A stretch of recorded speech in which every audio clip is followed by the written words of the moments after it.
Kaixo, Markel Ormazabal naiz, Donostiako EH Bilduko zinegotzia. Gaurko bideo honekin, Heraldeak deitu diogun Donostiako festen inguruko bideo sorta bat estreinatzen dugu, eta estreinaldia egiteko zer hobeto San Sebastian eguna bainon.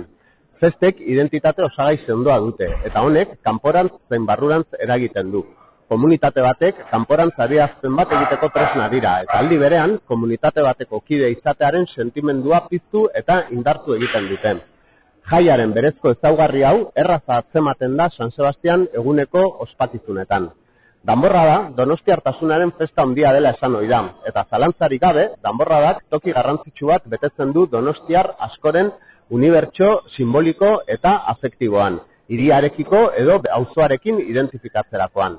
Identifikazio hori nola egiten den, zein ezaugarriren oinarrian, hor dago koxka. Danborradak herriaren eta beraz herritarren irudi bat proiektatzen du, eta proiektatutako irudi horrek zein estereotipori erantzuten dion, horren araberakoa izango da donostiartasun bat edo bestea.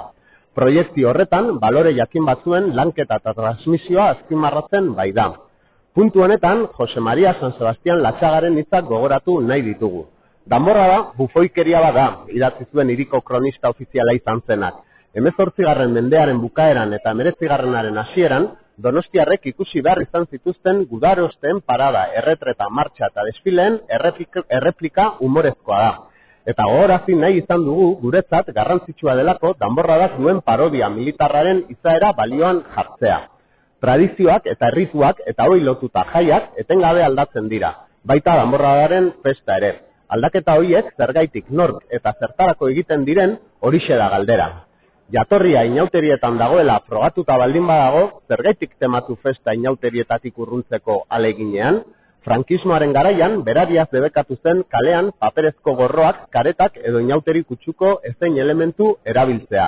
Zergaitik eta danborradaren tradiziozko zentzuarekin bat ez zetozelako. Ordena, disiplina eta dekoroa, horiexek ziren nonbait danborradaren tradiziozko zentzua. Horixe zen gurean tradizioa. Eta beraz, horrelakoak Donostia eta donostiarrak. San Sebastian egunak donostiar izateko modu ezberdinak adierazteko gai izan barruen festa izan behar du. Donostiarrorok bere lekua aurkitu behar du festan. Eta horretarako ezinbestekoa da partaidetza espontaneo eta improvisatuari bide egitea.